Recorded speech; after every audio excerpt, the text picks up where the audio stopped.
Hello বন্ধুগণ, তোমাদের সকলকে আমার আরও একটি ব্লগে স্বাগত। আজ নতুন বছরের দ্বিতীয় রবিবার, রবিবার মানেই ছুটির দিন, আর ছুটির দিন মানেই ঘোরাফেরা। বেরোনোর পর থেকে একটার পর একটা ঝামেলা হচ্ছিল, যে কারণে অনেক দেরি হয়ে যাচ্ছিল। আর আমাদের বিকালে মুভি দেখার প্ল্যান ছিল, সেই জন্য আমরা ভাবি যে তাড়াতাড়ি বেরিয়ে তাড়াতাড়ি ফিরে আসবো, কারণ আমরা বিকালে আবার মুভি দেখতে যাব।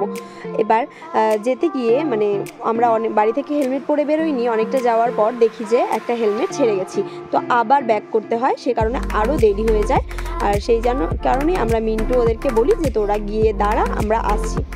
তো ওরা একটু এগিয়ে গেছিলো, যেহেতু সবাই মিলে আবার ব্যাক করে কী লাভ, সেই জন্য ওরা এগিয়ে গিয়ে আমরা ওদেরকে দুধিয়াতে দাঁড়াতে বলি, আর আমরা এবার দুধিয়াতেই যাচ্ছিলাম।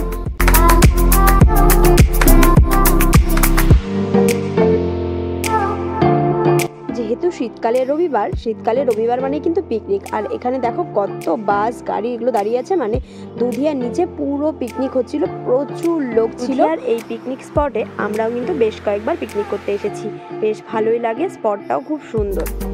তো আমরা আজকে ঘুরতে 8 জন মিলে বেরোলেও এতক্ষণ কিন্তু আমরা 4 জন মিলেই আসছিলাম, আর এখানে 4 জন অপেক্ষা করছিল আমাদের জন্য। তো আমরা ওদের দেখা পেয়ে গেলাম। আর এদিকে শ্রী বেরোতে গিয়ে কিন্তু আঙুল কেটে গেছে, ওর কোথাও বেরোতে গেলেই পা কেটে যায়, হাত কেটে যায়, এরকম হয়ে যায়। তাই মিন্টু বলছিল যে এটা ঘুরতে যাওয়া স্পেশাল। এবার 8 জন মিলে যাত্রা শুরু করলাম আমরা আমাদের আজকের ডেস্টিনেশনে।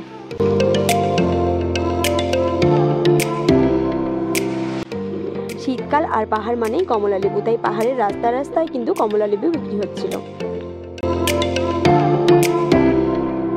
আমরা কিন্তু মিরিকে চলে এসেছি, আর এখানে লেখা আছে আই লাভ মিরিক।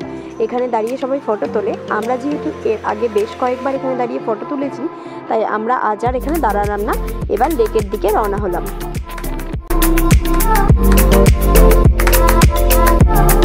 আমাদের আজকে ঘুরতে যাওয়ার অন্য কোথাও প্ল্যান ছিল, আর মিরিকে যেহেতু মিন্টুর একটা কাজ ছিল, তাই ও বললো যে মিরিকেই যাবে, এক ঢিলে 2 পাখি আর কি, ওর কাজও হবে আর এইদিকে আমাদের ঘোরাও হবে।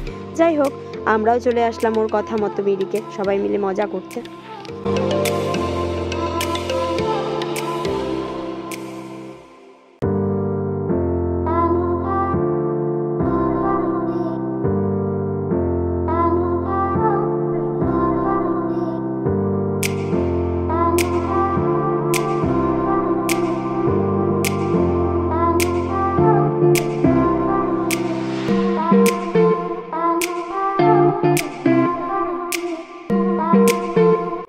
ঢুকতে লেকটার আগে একটা পার্ক আছে, আর আমরা সেই পার্কেই আজকে ঢুকে বসে পড়লাম।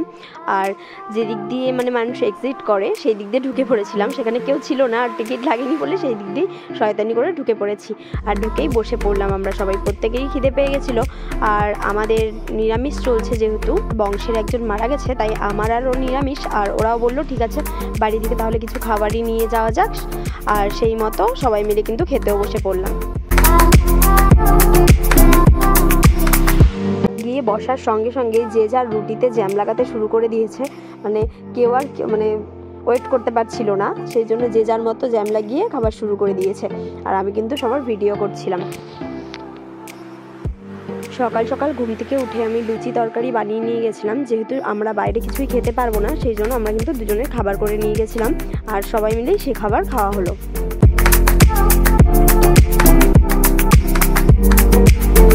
যেহেতু সবার খিদা পেয়ে গেছিলো, তাই সবাই একটু ঝিমিয়ে গেছিলো, আর খাওয়া দাওয়া শেষ হতেই শুরু হয়ে গেল আমাদের রিলস বানানো। যে যার মতো রিলস বানিয়ে চলছিলাম। আনন্দ করার একটুখানি জায়গাও আমরা ছাড়ি না, সবাই মিলে মজা করতে ভীষণ ভালোই লাগে। আর যেহেতু বাইরে ঘুরতে গেছি অবশ্যই মজা করব, তো সবাই মিলে রিলস বানাচ্ছিলাম, আর হেভি মজা হচ্ছিল। আমরা দুজনেই ভ্রমণ প্রিয় মানুষ। রবিবার হলে আমাদের আর বাড়ি বসে থাকতে ভালো লাগে না, মনটা ছুটে যায় পাহাড়ের দিকে, তাই বেশিরভাগ রবিবারই আমরা চলে যাই পাহাড়ে।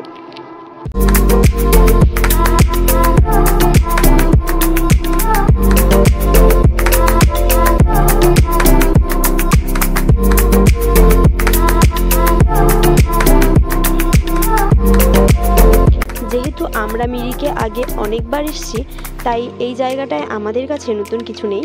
আর জিৎ ওরা প্রথমবার এসেছিল বলে ওরা ফটো তোলার জন্য ভেতর দিকে গেছে, আর আমরা 4 জন মিলে এবার ওদেরকে ডাকতেই যাচ্ছি। পৃথিবীর সব সৌন্দর্য বারে বারে হার মানে প্রাকৃতিক সৌন্দর্যের কাছে।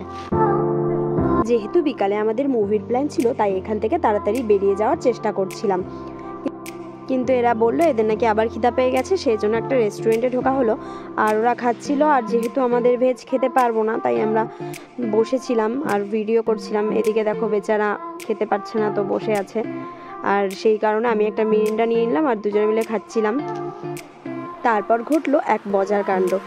যেহেতু আসার সময় বেশ ঠান্ডা লাগছিল, আর জিতের জ্যাকেটটা ছিল একটু পাতলা, আর ও গাড়ি চালাবে, ওর ঠান্ডাও লাগছিল, সেই কারণে কিন্তু ও আমাকে বললো তোর সোয়েটারটা খুলে আমাকে দিয়ে দে। আর ওই সোয়েটারটা ভেতরে পরে, মানে মেয়েদের সোয়েটার ভেতরে পরে ওপরে জ্যাকেটটা পরে নিল, আর সবাই আমরা প্যাকিং হয়ে গেলাম। মানে যেহেতু এতটাই ঠান্ডা ওখানেই লাগছিল, আর আসার সময় যেহেতু গাড়ি করে আসবো, প্রচণ্ড ঠান্ডা লাগবে রাস্তায়, সেজন্য প্রত্যেকেই একদম প্যাকিং হয়ে নামতে শুরু করলাম। আর আসার সময় যেহেতু সূর্য ডোবার সময় ছিল, সানসেটটা এত সুন্দর লাগছিল।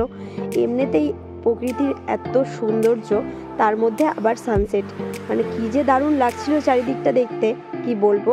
হ্যাঁ, ফোনের ক্যামেরাতে অতটা সুন্দরভাবে কোনো কিছুই ধরা যায় না, কিন্তু সামনে থেকে দেখতে অনেক অনেক সুন্দর। মিরিকের এই জায়গাটা থেকে নিচের দিকটা দেখতে খুবই ভালো লাগে। এখান থেকে দেখলেই মনে হয় পুরো মিরিকটাকে দেখা যাচ্ছে, এতটাই সুন্দর লাগে। নিচের দিকে পাহাড়ের গা ঘেঁষে ঘেঁষে চা পাতা বাগান, আসার সময় আবার সেই দুধিয়া দিয়ে। আর এই সময় কিন্তু সবাই পিকনিক করে যে যার মতো যাচ্ছিল, যদিও তখনও অনেক মানুষ ছিল, যেহেতু পুরোপুরি সন্ধ্যা হয়নি, আর সবাই নিজেদের মতো নিজেদের জিনিসপত্র গুটিয়ে নিয়ে রওনা দিচ্ছিল বাড়ির দিকে। যেহেতু শিলিগুড়ি ঢুকতে ঢুকতে প্রায় সন্ধে হয়ে গেছিলো, আর চারিদিকটা অন্ধকার হয়ে গেছিলো, আর যেহেতু শীতে প্রত্যেকে জমে প্রায় বরফ হয়ে গেছি, সেই কারণে কিন্তু আর মুভি দেখতে যাওয়া হলো না। আর আমাদেরও কিছু খাওয়া দাওয়া হয়নি তেমন, বাড়ি ফিরে খেতে হবে, আমাদের দুজনের খুব খিদে পেয়ে গেছে, আর সেই কারণে আর মুভি দেখতে যাওয়া হলো না। এবার আমরা চলে আসলাম একটা চপের দোকানে। এই দোকানে কিন্তু একদম পিওর ভেজ, কোনো কিছুই না, পেঁয়াজ রসুন কিছুই ব্যবহার করে না, তাই আমরা এখানে চপ খেয়ে নিলাম। আমি ভেজ থাকলে তেমন বাইরে কিছু খাই না, আর এই দোকানটাতে পুরোই ভেজ থাকে, সেই জন্য খাই। আর এখানকার ব্রেড চপটা আমার খেতে খুবই ভালো লাগে। টাটা বন্ধুরা, আবার দেখা হবে অন্য কোনো ব্লগে।